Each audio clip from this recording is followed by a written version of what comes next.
जय गुरु जी। शुक्राना गुरु जी। लख लख शुक्राना गुरु जी। आपका अनंतम अनंतम शुक्राना। गुरु प्यारी सात संगत जी, प्रेम से कहना जय गुरु जी। ओम नमः शिवाय। शिव जी सदा सहाय। ओम नमः शिवाय। गुरु जी सदा सहाय। आज मीना आंटी जी का सत्संग आया है, जो कि उन्होंने हमें बड़े प्यार से लिख के भेजा है। आंटी लिखते हैं, जय गुरु जी, शुक्राना गुरु जी। मैं अपना सत्संग मंत्र जाप से शुरू करूंगी। ओम नमः शिवाय। शिव जी सदा सहाय। ओम नमः शिवाय। गुरु जी सदा सहाय।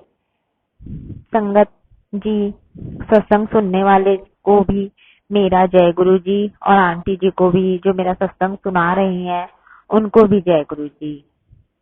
संगत जी, मेरा ये बिल्कुल नया सत्संग है। इससे पहले भी मैंने 2 सत्संग अपने शेयर किए हुए हैं। संगत जी, जो गुरु जी ने मुझे बहुत ब्लेस किया, उसके लिए मैंने गुरु जी को बहुत बहुत शुक्राना करा। संगत जी, ये भी मेरा गुरु जी का शुक्राना सत्संग है। गुरु जी पल पल अपनी रहमत दिखाते हैं, पल पल अपना एहसास दिलाते हैं कि देख, मैं तेरे साथ हूँ, हर वक्त साथ हूँ। तू देख, छोटा सा कुछ भी छोटा सा काम करती है सेवा का, मैं कितना बड़ा फल देता हूँ। गुरु जी ये मुझे पल पल एहसास कराते हैं। संगत जी, संगत जी, कल की बात बताती हूँ। मैं नाग पंचमी का दिन था, और संगत जी मैंने अपना पूजा पाठ करा। मेरा डेली का रूटीन होता है कि पूजा करके मंदिर जाना। मेरे पास में ही है कॉलोनी में मंदिर। मैं अपने मंदिर जाती हूँ, शिवलिंग पे जल चढ़ा के और अपना वापस घर आ जाती हूँ। तो कल नाग पंचमी थी संगत जी, जैसे कि हम सभी को पता है। और नाग पंचमी वाले दिन मैं भी अपनी पूजा करी, और जल चढ़ाने के लिए शिवलिंग पर मैंने जल चढ़ाया। संगत जी, मैं जल चढ़ा के आ गई और मैंने अपने बच्चों का टिफिन तैयार करा, जिसमें मैंने आलू के पराठे बनाए। संगत जी, आलू के पराठे बना के मैंने अपने दोनों बच्चों को स्कूल भेजा, और मैं अपने रूटीन, रोज के काम का जो रूटीन होता है उसमें लग गई। संगत जी, मैं अपने हस्बैंड को नाश्ता दे ही रही थी, तो मेरे हस्बैंड बोलते हैं कि मतलब तुम भी खा लो, इस तरह से उन्होंने मुझे बोला। लेकिन संगत जी पता नहीं क्या हुआ, मेरा मन ही नहीं करा, और मैंने बोला कि मैं बाद में खा लूंगी, आप खा लो। तो संगत जी बस यही हुआ कि मैंने 2 पराठे पहले अपने लिए बनाए, फिर मैं सोचा मैं एक और बना लेती हूँ। फिर मैंने संगत जी एक पराठा और बना लिया, और मैंने 3 पराठे अच्छे से फॉइल करके पेपर में और वो रख दिए, जबकि मैं पहले रसोई समेट लेती हूँ, फिर बाद में अच्छे से आराम से बैठ के खा लूंगी। संगत जी, मैं अपने रसोई समेटने लगी, तभी एक सेल्समैन आया, जो कि मतलब कोरियर वाला, जो कि मेरा सामान मैंने कुछ मंगवा रखा था, वो आया। और उसने जैसे ही डोर बेल बजाई, मैंने जाके देखा, तो मैंने कहा भाई, अच्छा भैया आप हो, इस तरह मैंने बोला। तो बोले कि हाँ जी मैम, इतना का आपका सामान है, आप ये मतलब इतना दे दीजिए। तो संगत जी, मैं अंदर से जैसे ही पैसे लेने आई और मैंने उसको दिए, तो मैंने बाहर एक, जहाँ पे मतलब हमारा मेन गेट है, उससे साइड में हमारे यहाँ पर 2-3 पेड़, राखी के पेड़ के लगे हुए हैं संगत जी, और वो बहुत घने हैं, मतलब कोई भी आके छांव में खड़ा ही हो जाता है। तो वहां पर एक लड़का खड़ा था, जिसने हाफ नेक का शर्ट और एक हाथ में थैला प्लास्टिक का लिए हुए खड़ा था। और मैंने तो कुछ नहीं कहा, लेकिन संगत जी वो जो सेल्समैन था वो बोला, अरे यहाँ क्या क्या कर रहा है खड़ा हुआ, इस तरह वो बोला। तो बोला कुछ नहीं, ऐसे ही खड़ा हूँ। तो मैंने फिर पूछा, मैंने कहा बेटा यहाँ क्यों खड़े हो, क्या बात है? तो बोला आंटी भूख लग रही है। तो मैंने कहा अच्छा भूख लग रही है, चलो। तो वो बोला कि आंटी कुछ खाने को है? मैंने कहा हाँ, देखती हूँ, अभी तो मैंने खाना नहीं बनाया है, लेकिन देखती हूँ। और मैं अंदर गई, मैंने जल्द से 2 पराठे उठाए और उस पे अचार की फांक रखी, और मैंने उस लड़के को दे दिया, और एक पानी की बोतल दी उसको। संगत जी, उसने बड़े आराम से बैठ के खाया। फिर वो मतलब मुझे फिर से ऐसे ही देख रहा था जैसे कुछ चाहिए उसे। तो मैंने फिर उससे पूछा, मैं कहा बेटा और कुछ चाहिए? तो वो बोला कि आंटी एक पराठा और। मैंने कहा ठीक है, अभी लाती हूँ। तो मैंने संगत जी वो पराठा भी उसको दे दिया, वो खा के चला गया संगत जी।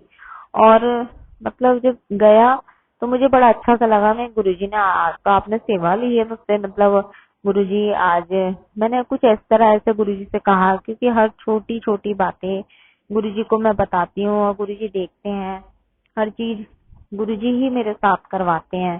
तो संगत जी, मेरा फिर वही रूटीन रोज का काम का जो होता है, मैं अपना फिर उसमें लग गई और सारा दिन मेरा ऐसे ही बीता जैसे डेली जाता है, वही काम वही सब कुछ।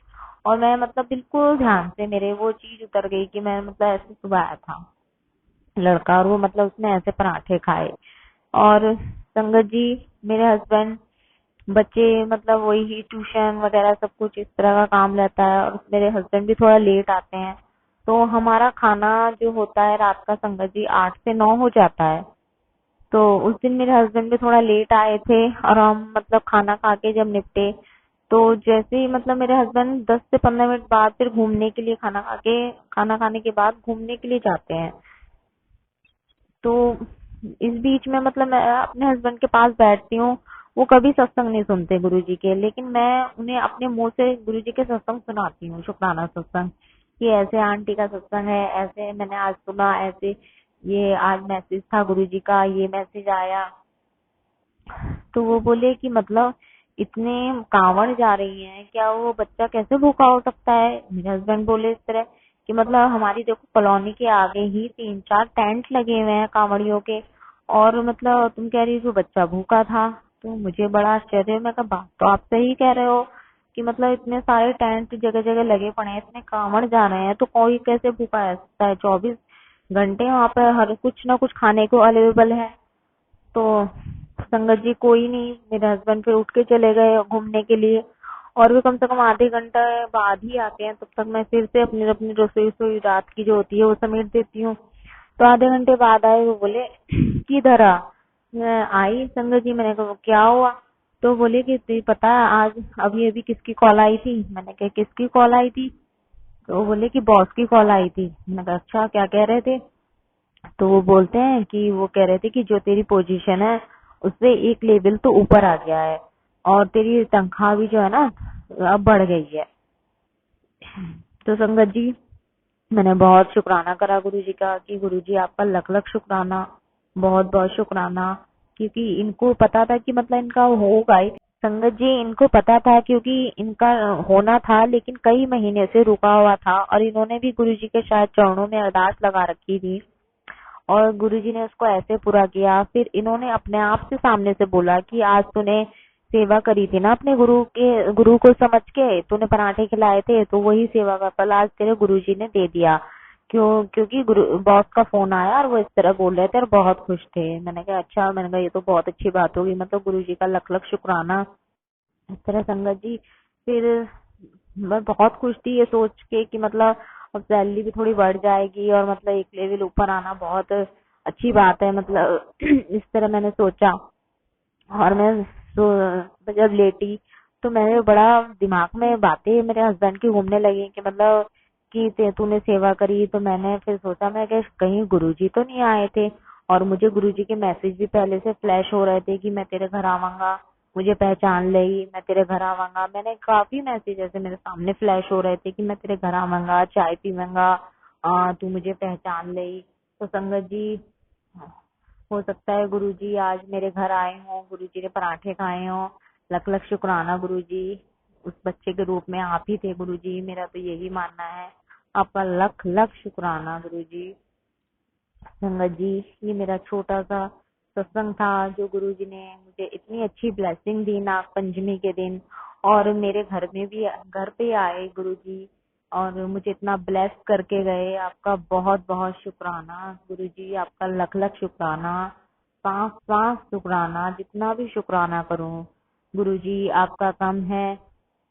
गुरुजी आप मेरे बच्चों पर, मेरे पति पर ऐसे ही रहमत बनाए रखना, उनकी झोलियां हमेशा खुशियों से भरते रहना गुरुजी, आपका लख लख शुक्राना। जय गुरुजी, शुक्राना गुरुजी। अब मैं अपने सत्संग को यहीं पर विराम देती हूँ। जय गुरुजी, शुक्राना गुरुजी।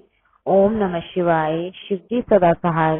ओम नमः शिवाय, गुरुजी सदा सहाय। जय गुरुजी। जय गुरुजी। संगत जी, शुक्राना गुरुजी। संगत जी, ये आंटी का सत्संग बहुत ही प्यारा था, क्योंकि जो भी कोई मैसेज हमारे सामने फ्लैश होते हैं वो सच होते ही होते हैं। और जैसे कि आंटी ने बताया कि उनके सामने मैसेज फ्लैश हो रहे थे कि मैं तेरे घर आवांगा और चाय प्रसाद पीवांगा, और मतलब जो भी आंटी के सामने आ रहे थे वो आंटी को देखो पूरा हुआ। और आंटी को गुरुजी इतना ब्लेस करके गए अंकल की जॉब के इसमें। तो आप समझ सकते हैं गुरुजी की कितनी बड़ी ब्लेसिंग है, और हम इग्नोर करके चले जाते हैं संगत जी, सत्संग पूरा भी नहीं सुनते। हम इतने नालायक हैं, इतनी बेवकूफ हैं संगत जी, बहुत ज्यादा, कि हम सत्संग को अधूरा छोड़ के चले जाते हैं। तो संगत जी हमें ऐसा नहीं करना, हमें गुरु जी की प्यारी संगत बनना है और सत्संग को पूरा सुनना है। ना ही मैं संगत जी आपसे अपने चैनल को सब्सक्राइब करने के लिए कहती हूँ, ना ही लाइक करने के लिए कहती हूँ, और ना ही इसको शेयर करने के लिए कहती हूँ। बस मैं संगत जी आपके हाथ जोड़ के आपसे रिक्वेस्ट करती हूँ कि गुरु जी के चरणों में एक कमेंट जरूर छोड़ के जाएं, क्योंकि गुरु जी को भी शायद एक आस रहती होगी कि मेरी बच्ची कब मेरे से शुक्राना करके जाएगी। तो प्लीज संगत जी आप भी एक शुक्राना करके जाइए गुरु जी के चरणों में, हो सके तो। अगर आप भी अपना सत्संग हमें भेजना चाहते हैं, संगत के साथ शेयर करना चाहते हैं, तो आप अपनी ऑडियो वीडियो बनाकर हमें इस व्हाट्सएप नंबर पर सेंड कर सकते हैं। अब मैं इस सत्संग को यहीं पर विराम देती हूँ। जय गुरु जी, शुक्राना गुरु जी।